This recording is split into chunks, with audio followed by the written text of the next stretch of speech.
एक घर जहाँ पे लोग जिंदा तो जाते हैं बट जिंदा वापस नहीं आते। एक बेसमेंट जहाँ पे लाशों को अंतिम संस्कार किया जाता है।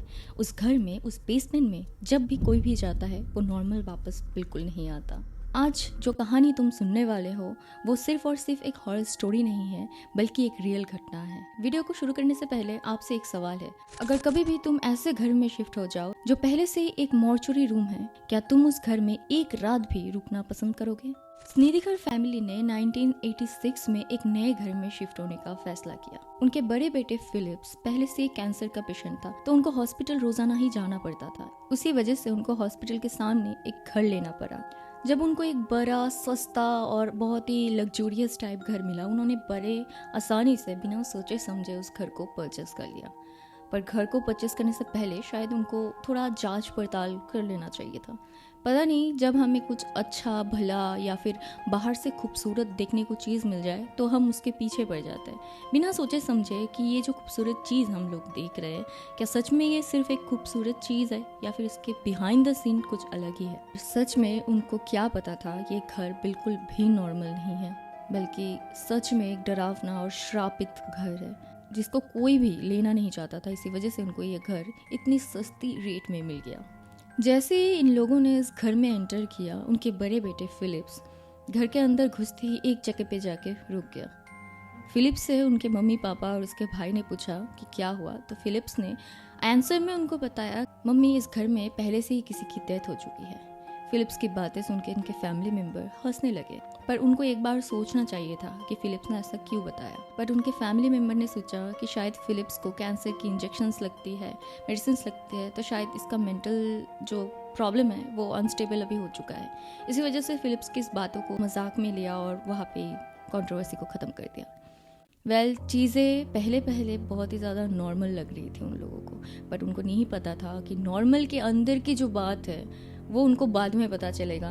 अभी कुछ दिन शांति से उनको जब रहने को मिल रहा है तो क्या ही करें। उनको ये नहीं पता था कि ये जो शांति है बस कुछ ही दिनों के लिए उनके लिए है, बाकी बाद में जो होगा वो ये लोग सपने में भी नहीं सोच सकते थे। फिलिप ने जब ये बातें अपने पेरेंट्स के साथ शेयर किया, वो लोग तो इस चीज़ों को कैजुअल लेने लगे, बट फिलिप्स तभी से ही कुछ अलग टाइप का हो गया था।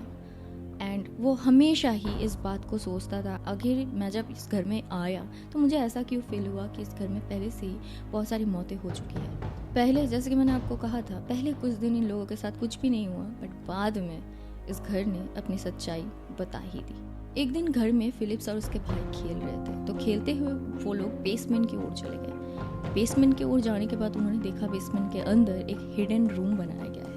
बच्चे तो वैसे ही क्यूरियस होते हैं चीज़ों को जानने के लिए, बट फिलिप्स और उसके भाई को नहीं पता था कि इस बेसमेंट के अंदर बहुत सारे ऐसे राज छुपे हुए हैं जहाँ पे शायद उनको जाना ही नहीं चाहिए था। जब ये लोग इस हिडन रूम के अंदर एंटर होते हैं तो उनको बहुत सारे blood stains, metal table and बहुत ही अजीबोगरीब केमिकल्स उनको मिले वहाँ पे। ये सब देख के फिलिप्स ने अपनी मम्मी को वहाँ पे बुलाया, उसके मम्मी को भी दिखाया। तो उन लोगों ने सोचा कि शायद जो पहले इस घर में रहता था शायद उनकी ही चीज़ें होंगी, बट ब्लड्स, उनके माइंड में भी ये क्वेश्चन आया कि ब्लड स्टेन्स आए कहाँ से एंड ये टेबल्स वगैरह ऐसे कहाँ पे है, बट बच्चे डर जाएंगे। इसी वजह से कैरमेन ने उन बच्चों के सामने कुछ भी नहीं बताया। एक दिन रात को फिलिप्स अचानक नींद से ही चिल्लाने लगा। कैरमेन भाग के गई वहाँ पे, तो उसने फिलिप से पूछा, फिलिप तुम चिल्लाए क्यों? तो फिलिप ने बताया कि मम्मी, मुझे एक साया बहुत ही ज़्यादा डरा रहा है। कैरमेन वैसे ही सोच रही थी कि शायद फिलिप्स अब पागल होने लगा है, पर फिर स्टार्ट होता है घर में अजीबो गरीब चीज़ों को महसूस करना या फिर सामने से देखना। एक दिन रात को कैरमेन पानी पीने के लिए किचन की ओर गई। किचन के अंदर जाने के बाद जब उसने लाइट ऑन किया किचन का, तो उसने देखा कि एक डेड बॉडी वहाँ पे पड़ी हुई है। कैरमेन ने जैसे ही उस चीज़ को दोबारा पलके झपका के देखा तो वो चीज़ वहाँ से गायब हो चुकी थी। कैरमेन भी तब डरने लगी थी, बट फिर भी वो बहुत ही ज़्यादा स्ट्रॉन्ग पर्सन थी, तो इसी वजह से तभी भी वो उस घर को छोड़ के नहीं गई। बट मे बी उसको तभी चले जाना चाहिए था। चीज़ें बिगड़ने से पहले हमें संभाल लेना चाहिए होता है। वो चीज़ अगर हम लोग संभाल लेते हैं तो बाद में इन फ्यूचर वो चीज़ हमारे लिए हानिकारक नहीं होती है। कभी कभार अगर आपको ऐसा कुछ लगे कि ये जगह, ये चीज़ मेरे सूटेबल नहीं है, मुझे सूट नहीं करते, या फिर कुछ अनवांटेड चीज़ें मुझे इसमें से फील आ रही है, तो उस चीज़ को आपको छोड़ देना ही आपके लिए बेस्ट है। पर सबसे बड़ी हरकत तो तब हुई जब एक दिन रात को अचानक फिलिप्स पहले चिल्ला के उठा अगेन नींद से, एंड फिलिप्स ने देखा एक ब्लडी शैडो फिगर उसके बेड के सामने खड़ा हुआ है। एंड वो देख के फिलिप्स चिल्लाने लगा, मम्मी आ जाओ, मम्मी आ जाओ। कैरमेन दौड़ के आई उस रूम में एंड देखा फिलिप्स चिल्ला रहा है। फिलिप्स से पूछा कि फिलिप्स क्यों डर रहे हो। फिलिप्स बता रहा है कि मम्मी आपकी साइड में एक शैडो फिगर खड़ा हुआ है, वो मुझे घूरे जा रहा है और मुझे बारी बारी बोल रहा है मैं तुम्हें लेके जाऊँगा, मैं तुम्हें लेके जाऊँगा। पर एक्चुअली क्या है ना, कैरमेन को वो साया दिखाई ही नहीं दे रहा था। तो ये बातें करके फिलिप्स को सुला के छोटे बेटे को देख के कैरमेन अपने रूम की तरफ जाने लगी। एंड उसने देखा सडनली एक अलमीरा जो बाहर के फ्लोर में उनके जो डाइनिंग एरिया है वहाँ पे एक कॉकरी रखने के लिए वार्डरोब रखा हुआ था। वो दरवाज़ा अचानक अपने आप खुल गया एंड जितने भी सारे कॉकरीज थे वो टूटने लगे एंड अजीबोगरीब आवाज़ें, नॉइजेस आने लगे थे तब। तो कैरमेन दौड़ के गई और अपने हस्बैंड को उठाया, उसको सारी चीज़ें दिखाई। देन ये लोगों ने डिसाइड किया कि हालत बिगड़ने से पहले शायद हमें कुछ एक्शन लेना ज़रूरी है। सडनली कुछ दिनों बाद कैरमेन और उनके हस्बैंड दोनों ही सो रहे थे। कैरमेन ने महसूस किया जब वो मतलब टर्न ले रही थी, सो के टर्न ले रही थी एक साइड से दूसरी ओर जब शिफ्ट कर रही थी, तो उसने महसूस किया कि कोई उसके ब्लैंकेट को मतलब धीरे धीरे से खींच रहा है। उसने सोचा कि शायद ये नींद की वजह से मुझे ऐसा फील हो रहा है। देन उसने महसूस किया कि कोई उसके पीछे सो रहा है। कैरमेन बहुत ही ज़्यादा डर गया और पीछे मुड़ के देखा तो कोई नहीं था। एंड जब वो पीछे मुड़ के देख के सो ही रही थी तो उसको ना ऐसा लग रहा था कि बेड के नीचे से कोई ज़ोरों ज़ोरों से सांसें ले रहा है। कैरमेन बेड के नीचे देखती है तो देखती है एक अजीब सा साया बेड के नीचे से उठ के सीलिंग के ओर गया। वो काला साया ना बेड के नीचे से तुरंत ही उसके जो वॉल है उस पे चढ़ के छत की तरफ जाने लगा। ये देख के ना कैरमेन समझ गई थी इस घर में फिलिप्स पहले से ही बता रहा था उसमें सच्चाई है। अचानक फिलिप के जो बिहेवियर है वो भी बदल गया। वो बहुत ही ज़्यादा एग्रेसिव रहने लगा था तब। एक दिन तो हद ही हो गई, फिलिप्स ने अपने भाई के ऊपर ही अटैक कर दिया। लाइक जो भाई जो फिलिप्स इतने अच्छे दोस्त है उसके ऊपर क्यों ही फिलिप्स अटैक करेगा। इतने सालों में नहीं किया तो अब क्यों। जब फिलिप्स से पूछा जाता था कि तुम ऐसा क्यों कर रहे हो तो फिलिप्स एक ही बात को जवाब देता था, मुझे कोई कंट्रोल कर रहा है, मैं खुद के कंट्रोल में नहीं हूँ। धीरे धीरे ना घर में अजीबोगरीब चीज़ें होने लगी, अजीबोगरीब साया मतलब टेरिफाइंग चीज़ें होने लगी थी तब। मतलब वो घर में वो लोग रह तो रहे थे बट उनको शायद कंट्रोल कोई और ही कर रहा था। बट एक अजीबोगरीब चीज़ है, हर घर में हर एक कोने में कभी कभार ना एक चिपचिपी सी सस्टेंस उन्हें घर में किसी भी कोने में दिख जाती थी, गिरी पड़ी रहती थी फर्श में। बट एक्चुअली ये जो सस्टेंस है वो डेड बॉडी में ही पाई जाती है। ये जो चीज़ है एक्चुअली वो डेड बॉडी से ही निकलती है। ओह माय गॉड, ये स्टोरी इतने ज़्यादा क्रिपी है। मैं बता रही हूँ, मुझे डर लग रहा है। जिनके साथ एक्चुअली रियल लाइफ में हुआ है वो कैसा फील कर रहे होंगे। ओह माय गॉड, ये सारी चीज़ें ना अब कैरमेन के बर्दाश्त से बाहर थी। तो उन लोगों ने डिसाइड किया कि वो एक पैरानॉर्मल इन्वेस्टिगेशन टीम को बुलाएंगे। यू नो व्हाट, ये वही टीम है जो बहुत ज़्यादा फेमस है। ये लोगों ने फाइनली ईडी एंड लॉरेन को कॉल किया। या गाइस, ये वही दो कपल है जिन्होंने द कंजोरिंग केस को भी सॉल्व किया है और उसको भी इन्वेस्टिगेट किया है। मतलब इनकी नॉलेज, इनकी जो स्टाइल है वो बहुत ही अलग है। एंड डेफिनेटली इनके साथ इनके जितने भी क्लाइंट्स थे उनको कभी भी इन फ्यूचर कोई प्रॉब्लम तो नहीं हुआ है।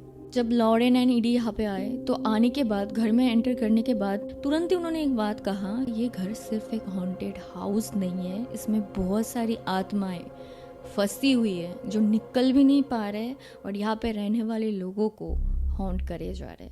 वो ये भी कह रहे थे कि यहाँ पे जो मॉर्चुरी में काम करने वाले वर्कर्स थे, इनके पापों के वजह से ये आत्मा अभी तक मुक्त नहीं हुए हैं। ये जो यहाँ पे अंतिम संस्कार करते थे ना, ये सिर्फ और सिर्फ एक ढोंग है। एक्चुअली में यहाँ पे इस बॉडीज के साथ ब्लैक मैजिक किया जाता था। यू नो व्हाट, इनके आत्मा के साथ खिलवाड़ होता था। इनके आत्माओं को लेके वो लोग अपना काम चलाते थे एंड इनसे ही ब्लैक मैजिक किया करते थे। तो ब्लैक मैजिक कितना ज़्यादा क्रिपी हो सकता है गाइस, आप लोग सोच लो।